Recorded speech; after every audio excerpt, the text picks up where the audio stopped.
इस स्टोरी की शुरुआत 2017 में यानी कि एवेंजर्स एज ऑफ अल्ट्रॉन में हुए इवेंट्स के 2 साल बाद होती है, जहां पर हमें थॉर देखने को मिलता है जो कि इन 2 सालों में इन्फिनिटी स्टोन्स की तलाश कर रहा था, क्योंकि पृथ्वी पर उसे एक अजीब सी भविष्यवाणी दिखी थी जिसमें कोई इन इन्फिनिटी स्टोन्स को कलेक्ट करना चाहता था। पर ब्रह्मांड में घूमने के बाद भी थॉर को पता नहीं चला कि सारे इन्फिनिटी स्टोन्स आखिर कहां पर है। और साथ ही अब वक्त आ चुका था रैग्नारॉक का। रैग्नारॉक एक ऐसा इवेंट होता है जिसमें सर्टर नाम का एक मॉन्स्टर एसगार्ड में रखी हुई इटर्नल फ्लेम के जरिए अपने शरीर को बड़ा कर लेता है और एसगार्ड को बर्बाद कर देता है। ये प्रक्रिया हर करोड़ों सालों में एक बार दोहराई जाती है और जब थॉर को पता चलता है कि अब एसगार्ड का अंत होने वाला है तो वो सर्टर तक पहुंच जाता है और उसे बताता है कि उसके इरादे कभी कामयाब नहीं होंगे, क्योंकि एसगार्ड पर राज है ओडिन का। और अब सर्टर के जरिए थॉर को पता चलता है कि ओडिन तो एसगार्ड पर है ही नहीं, क्योंकि एसगार्ड पर ओडिन के भेष में लोकी छुपा हुआ था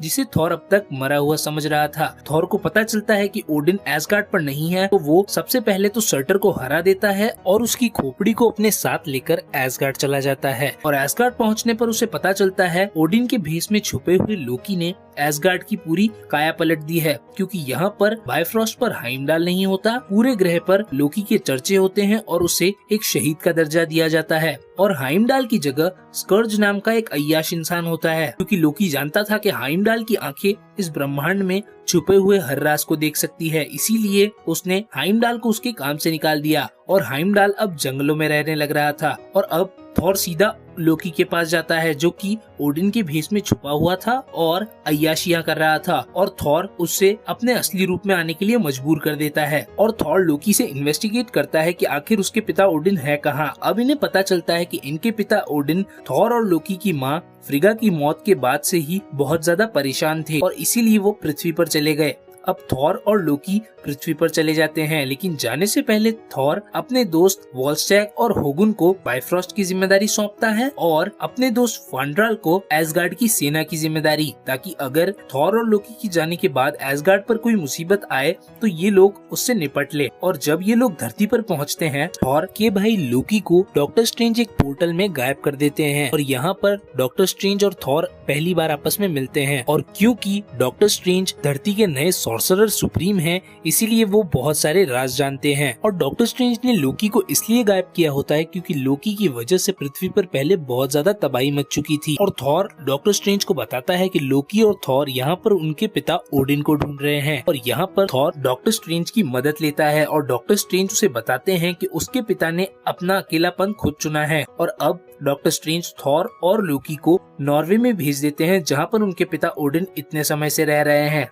ओडिन के पास पहुंचने पर थॉर और लोकी उन्हें अपने साथ एसगार्ड ले जाने की बात करते हैं, पर ओडिन यहाँ पर उन्हें बताते हैं कि एसगार्ड हमेशा वही होगा जहाँ पर उसके लोग होंगे। साथ ही वो उन्हें बताते हैं भले ही थॉर ने सर्टर को मार दिया हो पर रैग्नारॉक इवेंट होकर रहेगा। और यहाँ पर थॉर और लोकी के सामने सबसे बड़ा खुलासा करते हैं कि थॉर की एक बड़ी बहन भी है जो कि ओडिन की पहली संतान है, जिसका नाम हेला है, जो कि गॉडेस ऑफ डेथ है। हेला ने ओडिन के साथ मिलकर एसगार्ड के साम्राज्य को खड़ा किया और अपने से कमजोर और खतरनाक साम्राज्यों को ओडिन के साथ बड़ी बड़ी जंगों में हराकर इस एसगार्ड का निर्माण किया था। लेकिन हेला के इरादे बहुत बुरे थे, वो तो कमजोर और भले लोगों को भी मारना चाहती थी, इसीलिए ओडिन ने उसे हेल में कैद कर दिया। लेकिन अब ओडिन बूढ़े हो चुके हैं और उनका अंतिम समय आ चुका है, इसीलिए वो थॉर और लोकी को आशीर्वाद देकर यहाँ से हमेशा के लिए चले जाते हैं। और अब यहाँ एंट्री होती है हेला की, जो कि काफी वक्त से हेल में कैद थी। और यहाँ पर वो थॉर और लोकी को देखते ही सारी बातें समझ जाती है। थॉर और लोकी उससे बात करते इससे पहले वो थॉर और लोकी पर हमला करने की कोशिश करती है, इसीलिए अपने बचाव के लिए थॉर अपने हथौड़े म्योनिर से हेला पर वार करता है, पर हेला म्योनिर को अपने एक हाथ से रोककर उसे एक झटके में तोड़कर रख देती है। वो म्योनिर जिसे बड़ी से बड़ी शक्तियां नहीं हिला पाई, उसे हेला ने एक झटके में तोड़ दिया। और अब यहाँ पर अपनी हार देखते हुए लोकी बायफ्रॉस्ट खुलवा देता है, जिसकी वजह से थॉर और लोकी के साथ साथ हेला भी अब एसगार्ड जा रही है। लेकिन रास्ते में हेला थॉर और लोकी को बायफ्रॉस्ट से बाहर फेंक देती है, जिसकी वजह से थॉर और लोकी सकार नाम के प्लेनेट पर पहुंच जाते हैं। सकार एक एलियन प्लेनेट था जहां पर राज चलता था ग्रैंड मास्टर का, और वो यहाँ पर अलग अलग एलियन की प्रजातियों को इकट्ठा करता था और उनकी फाइट करवाता था, जिसकी वजह से वो बहुत सारा पैसा कमाता था। यहाँ पर पहुँचने के बाद लोकी अपनी शक्तियों से किसी तरह ग्रैंड मास्टर से दोस्ती कर लेता है और अब लोकी उसी के लिए काम करता है। वहीं थॉर कचरे में जा गिरता है, जहाँ पर उसे स्क्रैपर 142 नाम की एक लेडी ग्रैंड मास्टर तक ले जाती है। यहाँ पर अब थॉर के पास म्योलनर नहीं है, इसीलिए वो कुछ भी नहीं कर पाता। यहाँ पर उसे पता चलता है कि स्क्रैपर 142 नाम की जो लेडी उसे यहाँ पर लेकर आई है वो दरअसल एक वैल्करी है। वैल्करी एसगार्ड की वीरांगनाएं थी जिन्हें हेला ने ही खत्म किया था, और यहाँ पर इस वैल्करी की एक साथी को हेला ने जान से मार दिया था, इसीलिए इस वैल्करी ने एसगार्ड को हमेशा के लिए अलविदा कह दिया। यहाँ पर थॉर उस वैल्करी की मदद मांगता है ताकि वो उस वैल्करी के साथ मिलकर एसगार्ड जाकर हेला को हरा सके, पर वो वैल्करी उसकी कोई मदद नहीं करती और उसे जेल में बंद कर देती है। और यहाँ पर जेल में उसकी मुलाकात कॉर्ग और मीक से होती है, जो उसे इस प्लेनेट के कानून बताते हैं और बताते हैं कि अगर किसी को भी इस प्लेनेट से निकलना है तो उसे ग्रैंड मास्टर के चैंपियन को हराना होगा, और ये चैंपियन कौन है ये किसी को नहीं पता। थॉर को यहाँ पर लोकी भी दिखता है, जो कि अब ग्रैंड मास्टर के साथ मिलकर इन फाइट्स को देखता है, इसीलिए थॉर यहाँ पर ग्रैंड मास्टर के चैंपियन को चैलेंज कर देता है।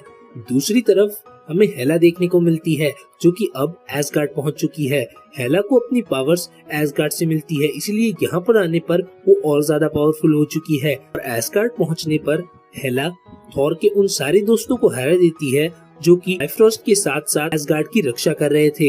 यहाँ पर स्कर्च हार मान लेता है और हेला के साथ जुड़ जाता है, और यहाँ पर वो स्कर्च के साथ एसगार्ड की तिजोरी में चली जाती है, वो तिजोरी जिसमें ओडिन अपना बेशकीमती खजाना रखते थे। यहाँ पर ब्रह्मांड के सबसे शक्तिशाली हथियार भी होते हैं, लेकिन हेला वहाँ पर पड़ी हुई इटर्नल फ्लेम के पास जाती है, वो इटर्नल फ्लेम जिसके पीछे सर्टर पड़ा था, और उस इटर्नल फ्लेम के जरिए वो एसगार्ड की जमीन में दफन उन सिपाहियों को जिंदा कर देती है जो उसका कभी साथ दिया करते थे।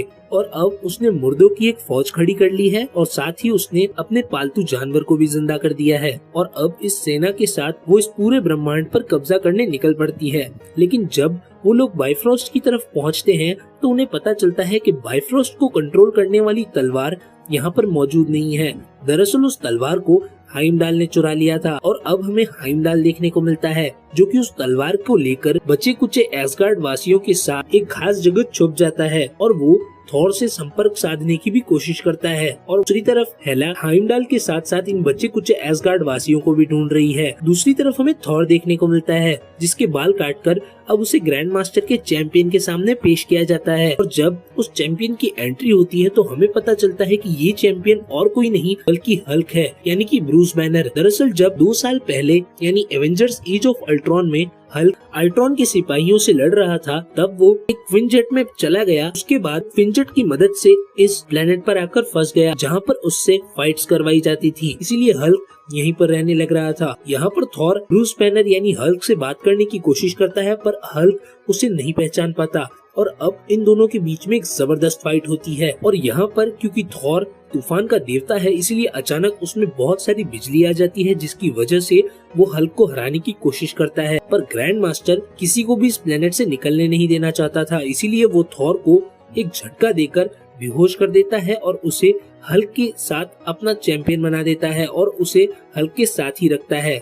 और अब यहाँ पर थॉर किसी तरह हल्क से बात करने की कोशिश करता है। यहाँ पर हल्क में भी बहुत ज्यादा बदलाव आ चुके हैं।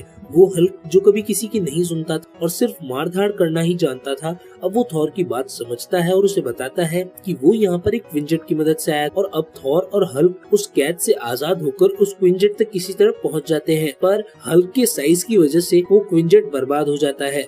पर उस क्विनजेट में ब्लैक विडो यानी नताशा रोमानोफ की एक रिकॉर्डिंग होती है, जिसे देखने के बाद हल्क दोबारा ब्रूस बैनर बदल जाता है। यहाँ पर ब्रूस बैनर को 2 साल में हुए किसी भी घटना के बारे में कुछ नहीं पता, और यहाँ पर वो जब सामने थॉर को देखता है तो थॉर उसे यहाँ पर सारी स्टोरी सुनाता है। दूसरी तरफ हल्क और थॉर के भाग जाने की वजह से ग्रैंड मास्टर ने उन्हें पूरे ग्रह में ढूंढने के लिए तलाश जारी कर दी है, और इस काम के लिए वो लोकी और वेलकरी को भेजता है, पर वेलकरी थॉर की मदद करना चाहती थी, इसीलिए वो लोकी को सबसे पहले कैद कर लेती है और उसे थॉर के पास ले जाती है। और अब थॉर, ब्रूस बैनर और वेलकरी किसी तरह ग्रैंड मास्टर के एक शिप के जरिए इस प्लेनेट से निकल जाते हैं। वहीं लोकी भी अब थॉर की मदद करने का मन बना चुका है और वो उन सारे कैदियों को आजाद कर देता है जिन्हें ग्रैंड मास्टर ने अपने पास कैद कर रखा था। और अब लोकी इन लोगों को लेकर एसगार्ड की तरफ चला जाता है। अब हमें एसगार्ड का नजारा देखने को मिलता है, जहाँ पर सारे एसगार्ड वासी बायफ्रॉस्ट के जरिए किसी सुरक्षित स्थान पर पहुँचना चाहते थे और यहाँ पर उनकी रक्षा कर रहा था हाइमडाल, जिसके पास बायफ्रॉस्ट की तलवार थी। लेकिन हेला अपनी सेना और अपने पालतू जानवर फर्निस, जो कि एक ब्लैक वुल्फ है, उसके जरिए इन सारे लोगों को मारना चाहती थी। पर तब तक थॉर, ब्रूस बैनर, लोकी और वेलकरी के साथ साथ उन सारे कैदियों को लेकर आ जाता है जिन्हें ग्रैंड मास्टर ने कैद कर रखा था। और यहाँ पर हालात देखते हुए ब्रूस बैनर अपने आप को हल्क में बदल लेता है और हल्क उस फर्नेस से लड़ते हुए झरने में गिर जाता है। वहीं ये सारे कैदी हेला की उस सेना से लड़ रहे हैं और थॉर हेला से जा भिड़ता है। यहाँ पर थॉर को अपनी खोई हुई शक्तियों के बारे में भी एहसास होता है और वो हेला को एक जोरदार बिजली का झटका दे मारता है, पर हेला को इससे कोई फर्क नहीं पड़ता। और इस वक्त में लोकी ने बचे कुछ एसगार्ड वासियों को उस शिप के जरिए किसी तरह एसगार्ड से निकालने का जुगाड़ कर लिया था। और अब यहाँ पर थॉर को अपने पिता की बात याद आती है। दरअसल ओडिन ने जब थॉर को बताया था कि रैग्नारॉक इवेंट होकर रहेगा, तब वो थॉर की मदद कर रहे थे। और अब थॉर ओडिन की बात समझ जाता है और अब वो लोकी को सर्टर का मुकुट इटर्नल फ्लेम में डालने के लिए भेज देता है, क्योंकि वो जानता है कि थॉर चाहे कुछ भी कर ले वो हेला को नहीं रोक पाएगा। लेकिन अगर एसगार्ड ही नहीं रहेगा तो हेला की पावर सोर्स वैसे ही खत्म हो जाएगी। इसीलिए थॉर और वेलकरी हेला को रोककर उससे फाइट करते हैं। वहीं लोकी सर्टर की उस खोपड़ी को इटर्नल फ्लेम में डाल देता है, जिसकी वजह से अब सर्टर एक बहुत बड़ा मॉन्स्टर बन चुका है और वो एसगार्ड के साथ साथ हेला को भी खत्म कर देता है। लेकिन इससे पहले थॉर और वेलकरी भी यहाँ पर खत्म हो जाते। यहाँ पर हल्क उन दोनों को लेकर किसी तरह उस शिप में चला जाता है जिसमें सारे एसगार्ड वासी मौजूद है। और यहाँ पर थॉर ने हेला को तो हरा दिया, पर इस चक्कर में उसका प्लेनेट एसगार्ड पूरी तरह से बर्बाद हो गया। और अब ये सारे एसगार्ड वासी पृथ्वी की ओर रवाना हो जाते हैं। साथ ही अब लोकी भी अपने भाई थॉर का साथ दे रहा है। और इस मूवी के अंत में हमें दिखाया जाता है थॉर के शिप के सामने थैनोस का शिप है। वो थैनोस जो इन्फिनिटी स्टोन्स को कलेक्ट करने की कोशिश कर रहा था। अब इसके आगे क्या होगा ये हमें सीरीज की अगली मूवी एवेंजर्स इन्फिनिटी वॉर में पता चलेगा। और इसी के साथ ये मूवी यहीं खत्म हो जाती है। थॉर रैग्नारॉक मूवी सन 2017 में रिलीज हुई थी। IMDb पर इसकी रेटिंग है 7.9।